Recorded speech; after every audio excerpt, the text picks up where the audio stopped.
लाखों में ही कोई एक ऐसा पॉलिटिशियन होगा जो अपने बच्चे को टिकट दिलाने की जगह किसी और के बच्चे को टिकट दिलाए। जब सही काम करना सबसे मुश्किल काम है और फिर भी आप सही काम करते हैं, उसको बोलते हैं एथिक्स। अर्जुन जो है ना, वो उसके इमोशन उसके रूट कॉज बन चुका था, उसकी मिजरी, उसके दुख के लिए। टेम्परेचर बढ़ गया, रोंगटे खड़े हो गए, पसीने छूट रहे हैं, आंसू निकल रहे हैं, गांडीव छूट गया, हालत खराब हो गई, गला सूख रहा है, रोने लगा है अर्जुन। वो हालत कब रोए थे आप लास्ट टाइम, उसको याद करो आप। इमोशन होना ठीक है, इमोशनल होना नहीं। सेंटिमेंट होना ठीक है, सेंटिमेंटल होना नहीं। अर्जुन जो उसके साथ बुरा कर रहा है, अर्जुन उसके साथ भी बुरा नहीं करना चाहता। डिफरेंस है between what is right and what you like. और ये आम जिंदगी में बहुत होएगा आपके साथ। आज का जो चैप्टर है वो बड़ा कॉम्प्लिकेटेड चैप्टर है, ये आपकी जिंदगी से निकल के आएगा। देखना, एक आदमी ओनर बनता है जिम्मेदारी लेने से, सही निर्णय लेने से।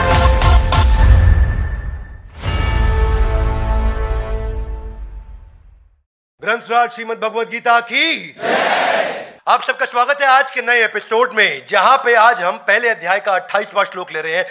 और अब जैसे जैसे आगे बढ़ता जा रहा है, पूरा अध्याय बाकी का लगभग अर्जुन ने बोला है।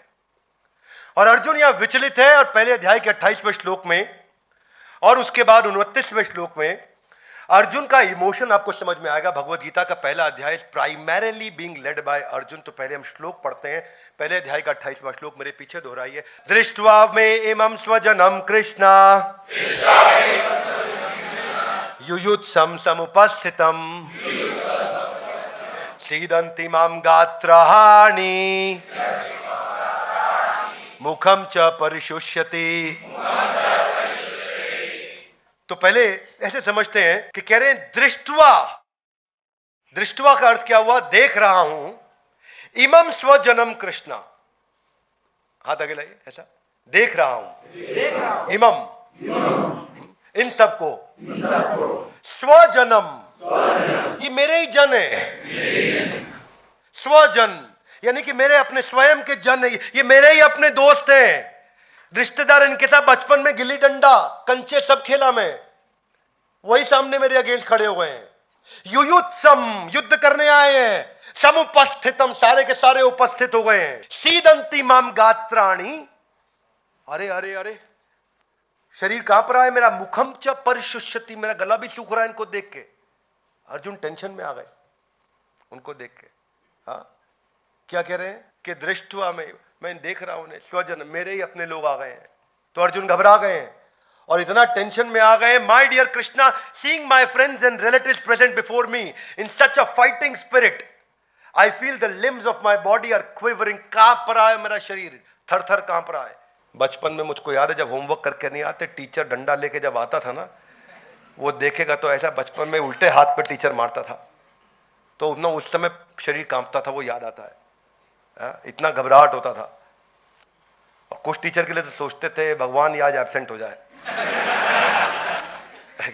ये ना आ जाए किसी तरीके से इसके घर में।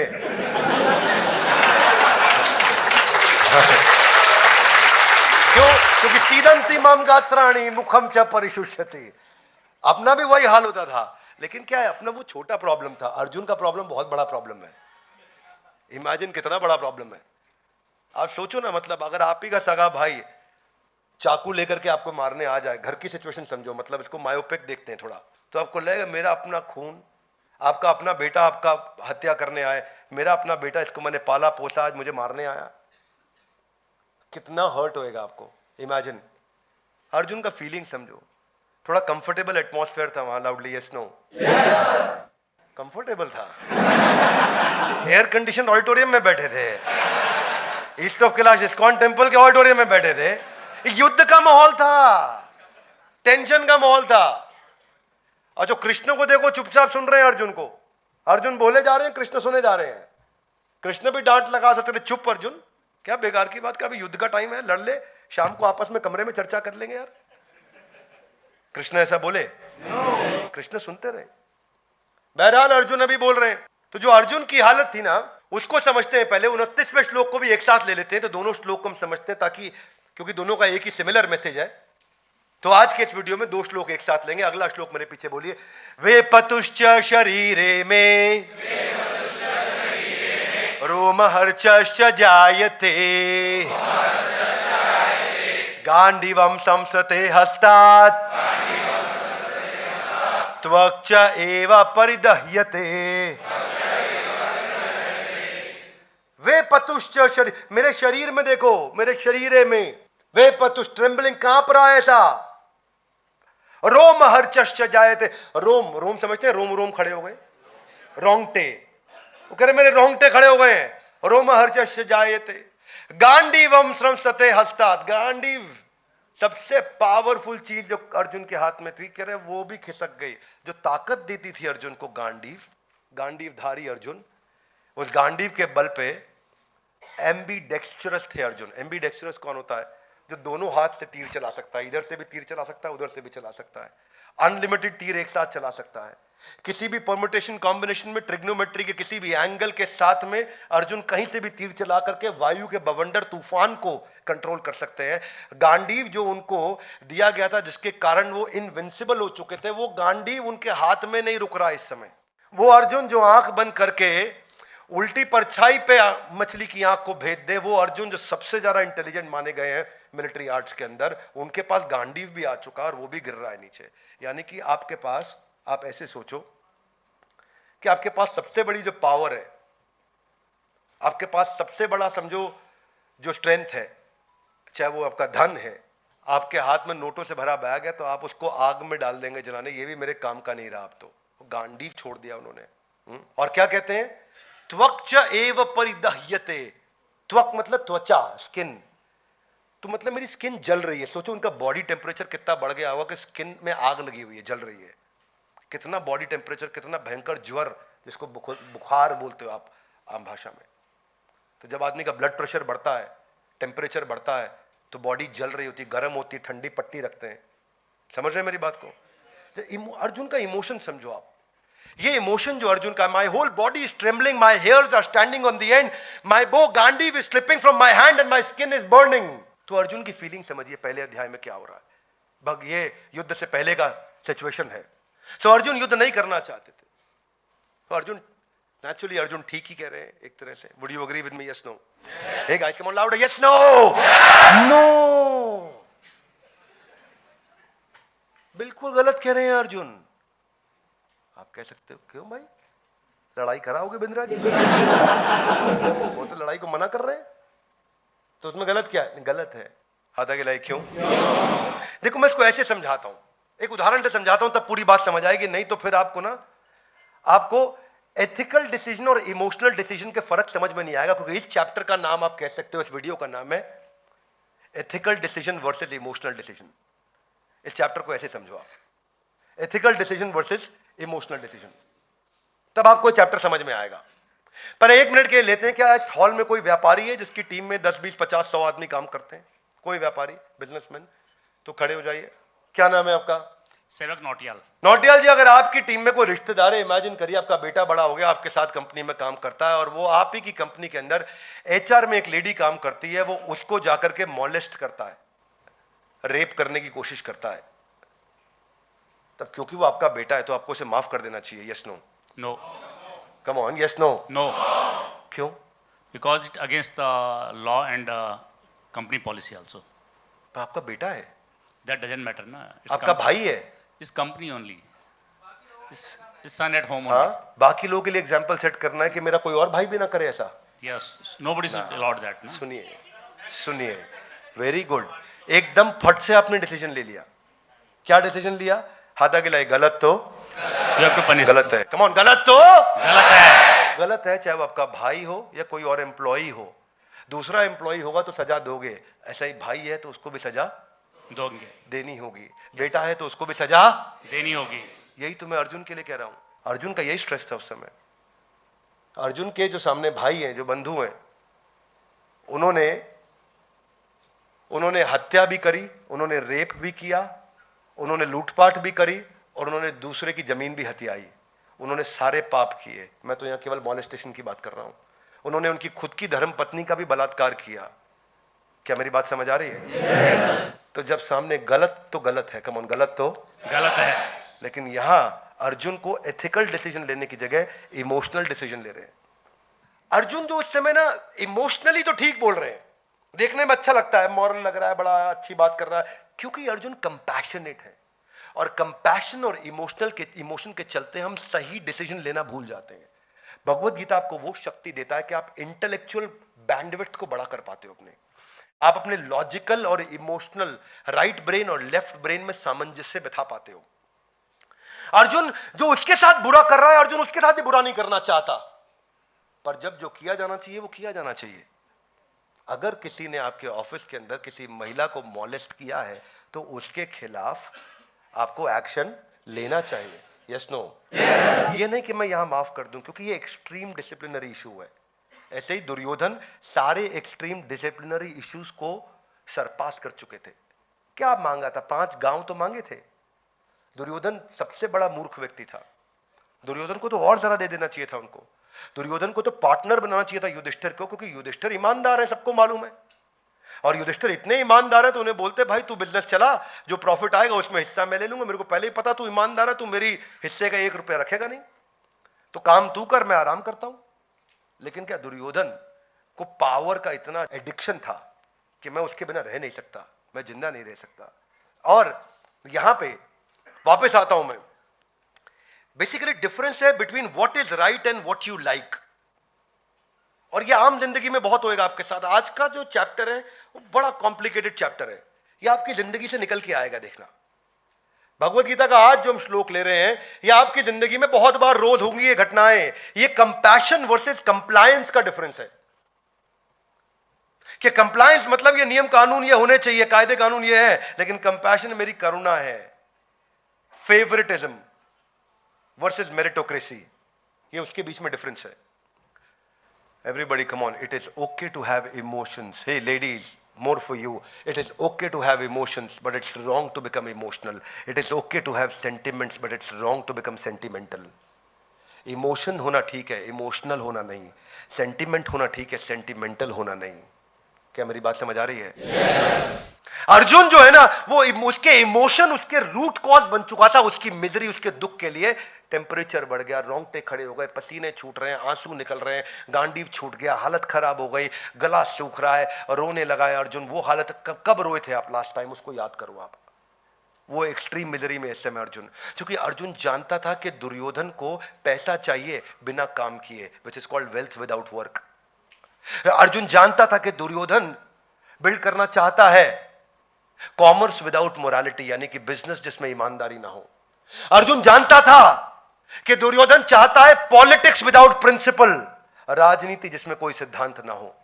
अर्जुन जानता था कि दुर्योधन सारे गलत काम कर रहा है, पर अर्जुन की सिचुएशन आसान नहीं थी, इतनी आसान नहीं। अभी मेरे को आपको समझने में आसान लग रही है। आप कुछ कंडीशंस को सोचो, कुछ सिचुएशंस को समझो। वो पुलिस वाला जिसकी पत्नी बहुत बीमार है और हो सकता है मर जाए अगर वो उसका ध्यान ना रखे, लेकिन उसको अगर फोन आ जाए कि फट से आप इस सिचुएशन हो गई है, यहां पहुंच जाओ नहीं क्योंकि 10 लोगों की जिंदगी खतरे में है, उसके लिए कितना मुश्किल होगा कि अपनी पत्नी को संभाले जो मर सकती है, या उन 10 लोगों की जिंदगी बचाने जाए क्योंकि वो भी मर सकते हैं। वो इनमें से क्या डिसीजन ले, उसके लिए बहुत डिफिकल्ट होगा।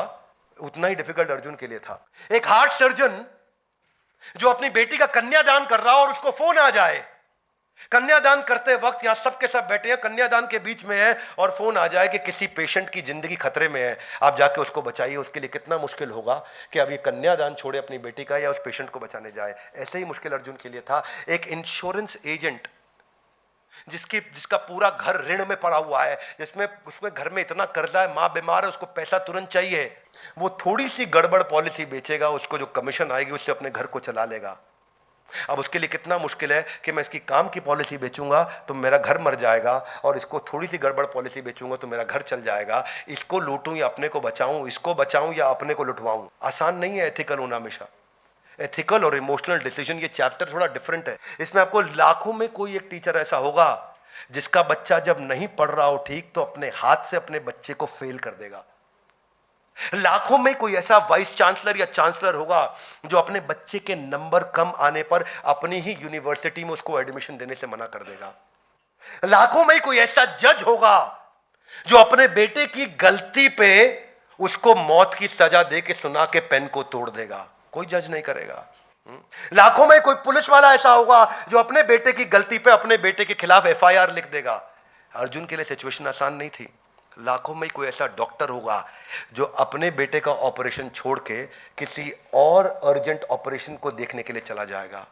लाखों में कोई ऐसा निर्माता निर्देशक होगा जो अपने बच्चे को लॉन्च करने के लिए की बजाय किसी और के बच्चे को लॉन्च करने चला जाए। लाखों में कोई एक ऐसा पॉलिटिशियन होगा जो अपने बच्चे को टिकट दिलाने की जगह किसी और के बच्चे को टिकट दिलाए। इनके उल्टे उदाहरण तो बहुत मिलेंगे, पर ऐसे उदाहरण, क्योंकि ये नेचुरल है कि आप इमोशन को एथिक्स के ऊपर चूज करते हो, क्योंकि जो आपको अच्छा लगता है या जो सही है उसमें क्या चूज करना है। एक टैक्सी ड्राइवर, आपको पता है यहां से आपको दफ्तर जाने के रोज 500 रुपए लगते हैं, वो एक दिन आपसे 300 मांगता है, आपको मालूम है ये गलती से कम मांग रहा है, तो क्या आप उसको 200 एक्स्ट्रा दोगे? मुश्किल होता है ये डिसीजन। एक रेस्टोरेंट में आपने 5 डिश ऑर्डर करी और गलती से उसने 3 का बिल भेज दिया। अब आप क्या बोलोगे कि उसको कि नहीं 5 का बिल दूंगा मैं, क्योंकि मैं तो 5 ऑर्डर किया। कि लाइफ इंश्योरेंस एजेंट वो जानता है मेरा भाई ये टर्मिनली इल है, ये मरेगा, इसको कोई पॉलिसी नहीं देगा, लेकिन उसकी झूठी पॉलिसी बनवाता है।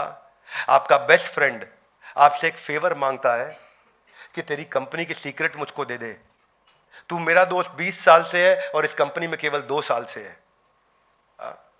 अब आप फ्रेंड के लिए करोगे या कंपनी के लिए एथिक्स को प्रैक्टिस करोगे? एक ऐसे पिता जिनका सर्वाइवल पॉसिबल नहीं है और आप कर्जे में हैं, और डॉक्टर कहता है कि आप इनका लाइफ सपोर्ट सिस्टम हटा लो, आपका कर्जा बच जाएगा। क्या किया जाए? कर्जे को बढ़ाऊं या उस पिता को चलाते रहूं जिन्होंने कभी ठीक नहीं होना है? एक ऐसा हस्बैंड जिसको अभी हार्ट ट्रांसप्लांट की जरूरत है और उसकी पत्नी के पास पैसा नहीं, उसको लाखों रुपया चाहिए उसका हार्ट ट्रांसप्लांट करने के लिए, और उसका बॉस उसको बोलता है एक रात के लिए मेरे साथ सो जा, मैं तुझे पैसे दे दूंगा। वो क्या करे? अपने हस्बैंड को मरने दे या उनके पास जाए और एक रात वहां सो जाए और फिर अपने हस्बैंड को बचाए? ये डिसीजन टफ होते हैं। क्या मेरी बात समझ आ रही है? स्नो हाँ, एक दोस्त आपका किसी को एक्सीडेंट में मार आता है और आपको अगले दिन पता चलता है कि किसी और को पकड़ लिया गया हत्या के आरोप में, क्योंकि जिस आदमी को ये मार के आया उसकी डेथ हो गई। आपके दोस्त को नहीं, उसको पकड़ा गया है। तो आप सच बोलोगे या रुक जाओगे? बहुत सारी कंडीशंस, ऐसी टफ सिचुएशन। आपके पिता हॉस्पिटलाइज्ड है, उनकी एक इंश्योरेंस पॉलिसी है, इमेजिन करिए, और पिता ठीक नहीं हो रहे हैं, रिकवर नहीं कर रहे, रिकवर करना मुश्किल हो रहा है, पर उनकी एक 10 करोड़ की पॉलिसी है जो आज रात 12 बजे के बाद लैप्स कर जाएगी। लाइफ इंश्योरेंस पॉलिसी है, आज रात 12 बजे से पहले वो मर गए तो 10 करोड़ आपको मिल जाएंगे। आप अपना करियर बचा सकते हो, या आप उनको बचाने में लग गए और रात को 12 पार कर गया तो वो 10 करोड़ हाथ से निकल गए। अब क्या करोगे? 10 करोड़ लोगे या पिता को बचाओगे? अर्जुन की सिचुएशन इजी नहीं थी, पर ये सब डिसीजंस लेने के लिए भगवत गीता में सिखाया गया है कि वैल्यूज जब सामने होना आपके क्लियर तो डिसीजन लेना इजी है, और जब वैल्यूज नहीं है, वैल्यूएबल्स आपके सामने हो तो डिसीजन लेना मुश्किल है। क्या मेरी बात समझ आ रही है? पहले ईमानदारी, बाद में दुकानदारी। जब भगवत गीता पढ़ लेगा व्यक्ति तो उसको कोई हरा नहीं सकता दुनिया में। मोरालिटी स्ट्रैटेजी नहीं है, इंटेग्रिटी सिचुएशनल नहीं है कि मैं ईमानदारी को सिचुएशन के हिसाब से यूज करूं, स्ट्रैटेजी के हिसाब से यूज करूं, अपने फायदे के लिए ईमानदारी का इस्तेमाल करूं। It is better to deserve an honour and not receive it, rather than receiving the badge of honour without deserving it. So मैं ये कहना चाहता हूं कि देखिए, एथिक्स को लोग प्रैक्टिस करते हैं, लेकिन तभी प्रैक्टिस करते हैं जब वो आसान होता है। देखिए, इट इज एथिकल होना वो नहीं है कि when you are doing the right thing when there is no choice. Ethical होना तब है when you are doing the right thing, when doing the right thing is the most difficult thing and you are still doing the right thing. जब सही काम करना सबसे मुश्किल काम है और फिर भी आप सही काम करते हैं, उसको बोलते हैं एथिक्स। मेरे क्लाइंट हैं अग्रवाल जी, इनकी लॉजिस्टिक्स कंपनी है, ये इंडियन आर्मी में हुआ करते थे, हमारे प्रोफेसर भी है। कंपनी ठीक चल रही थी, एक दिन दोस्त इनके पास आया और बातचीत हो रही थी, तो वो भी इनके साथ आर्मी में कर्नल था, ये भी आर्मी में कर्नल थे। वो उनको बोला, यार अग्रवाल परेशान चल रहा हूं। बोला, क्या परेशानी है यार? वो नौकरी ढूंढ रहा हूं, कहीं नौकरी नहीं है मेरे पास, परेशान हूं। अरे तू तो मेरे साथ कर्नल था, तू नौकरी ढूंढ रहा है, क्यों परेशान होता है यार? तू आजा मेरी कंपनी में काम कर मेरे साथ। बोला, क्या बात करता है? हाँ यार आजा ना, जनरल मैनेजर ऑपरेशंस रखते हैं, तू ऑपरेशंस अच्छा संभालेगा, तेरा आर्मी में एक्सपीरियंस अच्छा रहा है। बोला, थैंक यू यार, तूने मेरे को इमीडिएटली नौकरी दे दिया यार, thank you, so nice of you. कुछ दिन हफ्ते महीने ठीक ठाक बीते, सब ठीक चल रहा था। तो अग्रवाल जी और ये रात को एक दिन 7:45 बजे देर हो गई, अपने अपने केबिन से निकलते हुए अचानक मिले। तो दोस्त बोला, यार अग्रवाल आज एक बात दिल की कहना चाहता हूं। बोले बोल। बैठ यार, साथ में कुछ कॉफी पीते हैं। वाह यार अग्रवाल, एक बात बता, तूने और मैंने एनडीए के एग्जाम्स की तैयारी तो एक ही साथ करी थी ना, हाँ या ना? तू और मैं एनडीए एग्जाम इकट्ठे क्रैक करके आर्मी इकट्ठे एक ही दिन तो ज्वाइन किया था, हाँ या ना? तूने और मैंने इकट्ठे प्रमोशन ली थी, लेफ्टिनेंट कर्नल से कर्नल भी हम दोनों एक साथ बने थे, हाँ या ना? तू और मैं इकट्ठे वीआरएस लेकर के आर्मी से बाहर भी आए थे, हाँ या ना? आज तू कहां है? 2000 करोड़ की कंपनी का मालिक और मैं तेरी कंपनी में मामूली जनरल मैनेजर। ये किस्मत नहीं है तो और क्या है? ये किस्मत नहीं है तो और क्या है? तो अग्रवाल जी बोले, दोस्त मैं अपनी दोस्ती में ये बात लाना नहीं चाहता था, पर तूने आज ये बात छेड़ दी तो उसका जवाब जरूर दूंगा। जवाब सुनना चाहेंगे? सुनना चाहेंगे? अग्रवाल जी बोले, याद कर वो रात को 2 बजे मैंने तुझे जगाया और बोला, यार दोस्त वो बर्फबारी हो रही है और हम मशीन बिना तरपाल चढ़ाए खुली छोड़ करके आ गए हैं, तो उठ चलते हैं, जाकर के वो मशीन को तरपाल चढ़ा के कवर करके आते हैं, नहीं तो नुकसान होगा। तूने मना कर दिया। तूने कहा रात के 2 बज रहे हैं, इतनी बर्फ में 3 किलोमीटर कौन पैदल जाएगा और वापस 3 किलोमीटर कौन पैदल आएगा? सो जा, सुबह तरपाल चढ़ा दी जाएगी। मैंने फिर इंसिस्ट किया, गलती हमारी है, हमें जाना चाहिए। तूने कहा यार क्या बात करता है, इस समय जाएंगे इतनी बर्फ में? बीमार पड़ना है?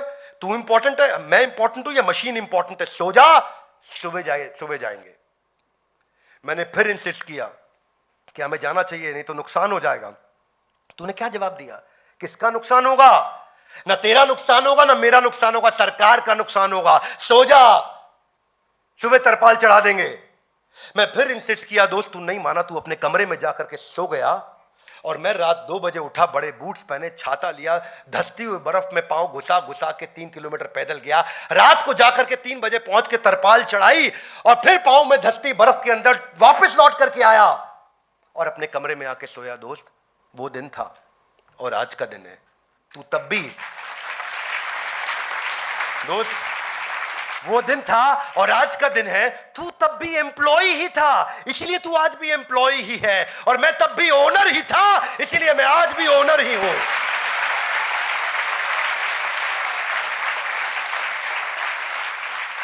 एक आदमी ओनर बनता है जिम्मेदारी लेने से, सही निर्णय लेने से। Are you with me loudly? Yes, no? इसको बोलते हैं emotional decision versus ethical decision. वो भगवत गीता आपको सिखा रही है। A person becomes good not when he does not do any bad, only when he actually does something good. गलत ना करना सही नहीं है, सही करना सही है। हाँ, ये इंटेग्रिटी जो होती है ना, ये सिंपल यस और नो है। अगर वैल्यूज आपकी ठीक है तो आपके पास या है या नहीं है। कैरेक्टर एक प्राइसलेस चीज है, इसमें कोई प्राइस नहीं है। आपको पता है वो एक फेमस एग्जांपल है, वो स्टील किंग हुआ करते थे अमेरिका के, Andrew Carnegie, the steel giant of USA. Andrew Carnegie बहुत बड़े अमेरिका के सबसे बड़े अरबपतियों में थे। तो एक दिन रात को एक पार्टी में थे किसी जगह, पर क्या उतना अखबार में चेहरा छपता नहीं था रोज के लोग पहचान पाए। तो वहां पे एक महिला से मिले जो बहुत अपनी तारीफ कर रही थी, बहुत ब्रैग कर रही थी। तो उसे बोला उन्होंने, हे ब्यूटीफुल लेडी। बोले यस। बोले मैं एक आपको ऑफर देना चाहता हूं, अगर आप आज की रात मेरे साथ बिताएं तो मैं आपको $1000 देना चाहूंगा। तो बोले पागल हो, तुम्हारा दिमाग खराब है, बदतमीज इंसान, तुम्हें कौन ले आया पार्टी में? बोले नहीं नहीं, आई एम सॉरी, मैं कह रहा था अगर आप आज की रात मेरे साथ बिताएं तो मैं आपको $10,000 देना चाहता हूं। 1000, 10,000, स्टूपिड, घटिया इंसान, कैसी बात करते हो तुम? जानते नहीं हो कौन हूं मैं? नहीं सॉरी, मैं एक्चुअली गलती से निकल गया मुंह से, ऐसी बात नहीं। मैं कह रहा था अगर आप आज की रात मेरे साथ बिताएं तो $1,00,000 देना चाहता हूं। What nonsense. उसने गाली देना शुरू किया, चिल्लाना शुरू किया। वो औरत बहुत गुस्से में आ गई। What are you talking? बोले नहीं, एक्चुअली मैं कह रहा था कि मुझसे गलती हो गई, मैं एंड्रयू कार्नेगी हूं, अगर आप मेरे साथ एक रात बिताएं तो मैं आपको $1 मिलियन देना चाहता हूं, किसी को पता नहीं चलेगा, बस मेरे और आपके बीच में है। तो मैडम बोली कि कैसे देंगे पेमेंट, कैश या चेक? जैसे ही आपने वैल्यूज को प्राइस टैग लगा दिया, वैल्यूज अपनी वैल्यू खो देते हैं। जैसे ही आपने मूल्यों और संस्कारों की कीमत लगा दी, उसकी कीमत वहीं समाप्त हो जाती है। और जब आपका स्ट्रांग वैल्यू सिस्टम हो तो डिसीजन मेकिंग जिंदगी में आसान हो जाती है। शीलम प्रधानम पुरुषे, महाभारत क्या कहता है कि कैरेक्टर सबसे इंपॉर्टेंट चीज है एक इंसान में। इसीलिए कितने भी व्यापारी आए गए, पर हमारे देश में रतन टाटा जी का सम्मान हमेशा बना रहेगा।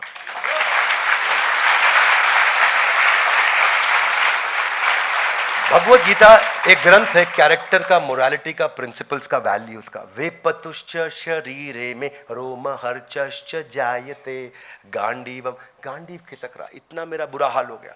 कैसे इमोशन जो होता है आपको अनस्टेडी बना देता है, कैसे वो आपको डिप्रेस स्टेट ऑफ माइंड में लेके जाता है। तो जो यंगस्टर यूथ इमोशनल होकर डिप्रेशन में चला जाता है, उनके लिए मैं मैसेज दे रहा हूं कि failing to face the fooling feeling, क्या failing to face the fooling feeling will make you face the permanent feeling.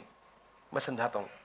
Fehling to face, आप फेल कर रहे हैं, फेस करना किसको? फूलिंग फीलिंग, वो फीलिंग जो आपको बेवकूफ बना रही है। अगर आप उसको ठीक नहीं किया, वो फीलिंग फूलिंग फीलिंग जो आपको बेवकूफ बना रही है, तो failing to face the fooling feeling will make you face the permanent feeling. आप परमानेंटली फेल हो जाएंगे अगर इसको नहीं किया संभाला तो। ये डाउन साइड है इमोशनल होने का कि आपकी डिसीजन मेकिंग एबिलिटी खत्म हो जाती है। ये डाउन साइड है कि आपके लॉजिकल रीजनिंग, लॉजिकल जो ब्रेन है वो स्लो हो जाता है। और ऐसे आदमी का पूरी दुनिया लाभ उठाती है। आपको पता है इमोशनल आदमी का हर आदमी फायदा उठा के चला जाता है। यस और नो? इमोशनल इंसान का हर बाजू वाला आदमी फायदा उठा लेता है। और ये जो इंसान है ये नंबर ड्रिवन माइंडसेट में फिट ही नहीं होता है, ये ओवर थिंकर है। और इसी की इसका stress, depression, lack of sleep, lack of diet, lack of hunger सब खत्म होता है। यही सिम्टम्स हैं एक इलॉजिकल पर्सन हो जाने के, जब वो लॉजिकल नहीं रहता। और वही श्लोक में बताया गया है, वे पतुश्च शरीरे में रोम हर्चश्च जायते। अगर अर्जुन ठीक होता तो भगवान उसको उत्तिष्ठ युद्धाय कृत निश्चय नहीं बोलते आगे चल के। तो ये आज का चैप्टर था हमारा, emotional decision versus ethical decision. इसको समझ पाना ये ग्रंथराज श्रीमद् भगवद गीता आपको सिखाती है। ये वो एक लर्निंग है, जिंदगी में सब छूट जाए, भगवद गीता की लर्निंग नहीं छूटनी चाहिए। यही मेरा आप सबको और पूरे देश को और हमारे सारे यूथ को, युवाओं को ये मैसेज है। इसीलिए मैं सबसे कहूँगा कि इस वीडियो को आप फैलाइए, लोगों तक पहुँचाइए, भगवद गीता पहुँचाइए, लोग पढ़ें और अपनी बुद्धि का विकास करें। ग्रंथराज श्रीमद् भगवद गीता की जय।